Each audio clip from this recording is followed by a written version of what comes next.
بسم اللہ الرحمن الرحیم. تھینک یو جناب اسپیکر. میں صرف جو اس وقت ایران کی جو صورتحال ہے اور خاص کر جو نئے ڈیولپمنٹ ہو رہے ہیں، میں صرف حکومت سے یہ پوچھنا چاہتا ہوں کہ اس وقت جو ریجن میں ایک بہت بڑا تنازع بڑھتا جا رہا ہے، حکومت اس کے حوالے سے کیا کر رہی ہے، کیا ارینجمنٹس کر رہی ہے؟ کیونکہ اس وقت امریکہ پریزیڈنٹ کی کل جو سٹیٹمنٹ ہے، یا جو اس وقت پوری امت مسلمہ میں بے چینی ہے، ہم نے پہلے بھی مطالبہ کیا تھا کہ اس مسئلے پہ پوری طور پر حکومت پاکستان OIC بلانے کے لیے اقدامات کرے، کیونکہ یہ بہت ضروری ہے. اور ہمیں پتہ نہیں ہے کہ اسرائیل کا نیکسٹ ٹارگٹ کیا ہے. اس وقت تو وہ فورن منسٹر صاحب آتے ہیں تو ان سے اسٹیٹمنٹ دلواتے ہیں. جسٹ 1 منٹ، یہ منٹ تو پوری نہیں ہوئی، اس طرح تو نہ کریں نا اسپیکر صاحب. دیکھیں، ہلو، میں صرف اتنا کہتا کہ جی یہ بہت امپارٹنٹ ایشو ہے. ڈپٹی اسپیکر صاحب، وفاقی حکومت کے نمائندہ کوئی بیٹا ہے ادھر؟ میں بہرحال یہ بہت امپارٹنٹ ہے. میں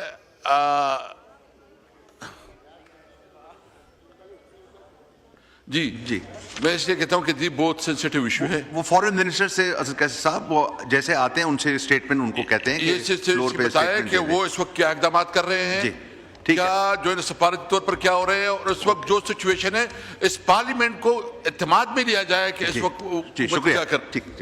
اعجاز صاحب، میں ذرا اسپیکر کا توجہ چاہتا ہوں. جکھرانی صاحب، میں ذرا توجہ چاہتا ہوں. 10 جون کو غالباً مولانا صاحب کے سب سے چھوٹے بیٹے ہیں اسجد محمود، وہ DI خان سے لکی کی طرف آ رہے تھے کسی تعزیت پہ، تو راستے میں 40-50 لوگوں نے اس کا گھیراؤ کیا اور پولیس کو انہوں نے 2-4 سپاہی تھے، ان کو وارننگ دی، انہوں نے ہتھیار ان کے حوالے کیے. مگر خوش قسمتی یہ کہ اسجد محمود کے ساتھ ہمارے رضاکار بھی تھے اور انہوں نے کہا کہ ہم تو لڑیں گے، ہتھیار نہیں پھینکیں گے. دونوں طرف سے بندوق کے بلٹ ہو گئی. اس گروپ نے راکٹ لانچر بھی نکال لیا. بہرحال بچانے والا اللہ ہے، اللہ نے ان پر روب ڈالا. جو بھی ہوا،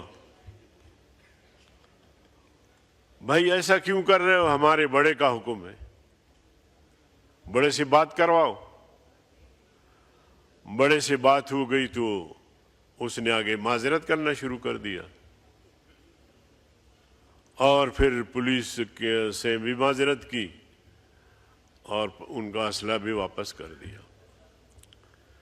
اب جناب اسپیکر،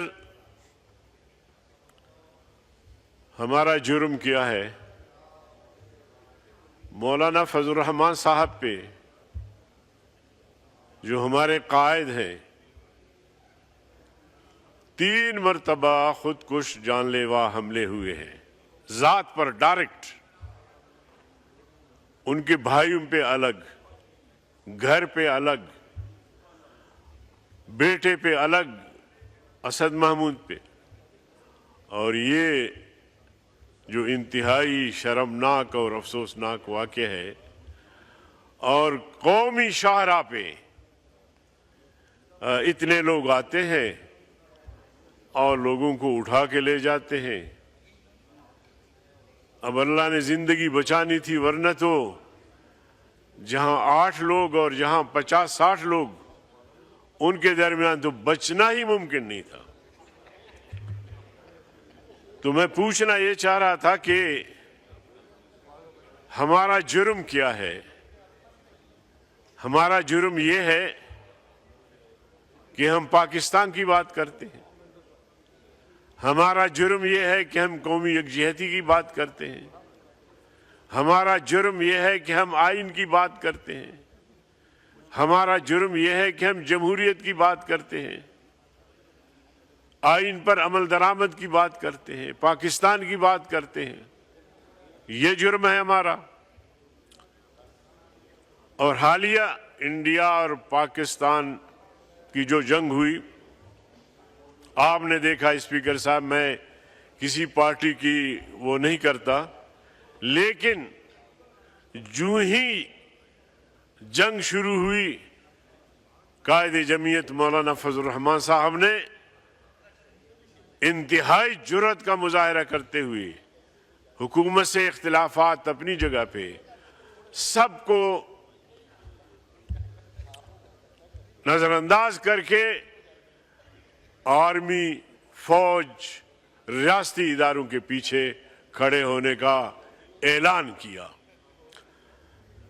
اور اس سے یہ ہوا کہ تمام دینی طبقے، مذہبی طبقے وہ بھی کھڑے ہو گئے، تمام سیاسی جماعتیں سب ایک پیج پر آئے، تب اللہ نے یہ فتح عظیم نصیب کیا. تو یہ ہے ہمارا جرم، یہ ہے ہمارا قصور.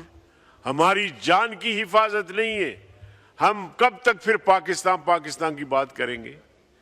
اس پاکستان میں جس کی ہم نے سلامتی کی قسم کھائی ہے، اس میں نہ ہماری جان محفوظ ہے، نہ ہماری عزت محفوظ ہے، نہ ہماری آبرو محفوظ ہے، نہ ہمارے ننگ و ناموس محفوظ ہے. تو پھر ہم کب تک پاکستان زندہ باد کے نعرے لگائیں گے؟ کب تک اس پوزیشن میں ہم زندگی گزاریں گے؟ میں اپنے علاقے میں جاتا ہوں، 1 سال کے بعد بڑی مشکل سے میں جا سکا ہوں. حالات اس قدر خراب ہیں اور ہم سب ٹھیک ہونے کا راگ الاپتے رہتے ہیں. خیبر پختونخوا کے حالات انتہائی ناگفتہ ہیں. خیبر پختونخوا کے پارلیمنٹ کے ممبران کہتے رہتے ہوں گے، یا پھر کسی خوف کی وجہ سے ان باتوں کی نشاندہی نہیں کرتے. ہم نے تو روز اول سے علل اعلان کہا ہے کہ ریاست کے اندر ریاست کی کوئی گنجائش نہیں ہے. ریاست کے اندر اپنی خواہشات کی تکمیل کے لیے اسلحہ اٹھانا، جنگ لڑنا، اس کی کوئی گنجائش نہیں ہے. یہ جمعیت علماء اسلام نے برملا کہا ہے اور وہ چیزیں ہم بھگت رہی ہیں. اب یہ ریاست کی ذمہ داری ہے. میرے لوگ شہید کیے جا رہے ہیں. بلوچستان میں حال ہی میں میرا ایک نوجوان کامران جتک، جو سردار زادہ بھی تھے، ہمارے کارکن تھے، بہت ہی نوجوان، وہ شہید کر دیے گئے. اس سے پہلے وڈیرا غلام سرور شہید کیے گئے. اس سے پہلے خوزدار میں مولوی محمد صدیق صاحب، جو ہمارے صوبائی نائب امیر تھے، وہ شہید کر دیے گئے. اور کس کس کا نام لوں میں؟ خیبر پختونخوا میں، بلوچستان میں، سندھ میں، ہر جگہ جو ہے وہ علماء نشانے پر ہے. تو جناب اسپیکر، میں کس کے دامن پہ اپنے شہداء کا خون تلاش کروں، کس کو مورد الزام ٹھہراؤں؟ میں تو ریاست کو ہی ٹھہراؤں گا کہ یہ ریاست کی ذمہ داری ہے. ابھی آپ اپنے بجٹ میں دیکھیں، جس طرح ٹیکسز کا بھرمار ہے،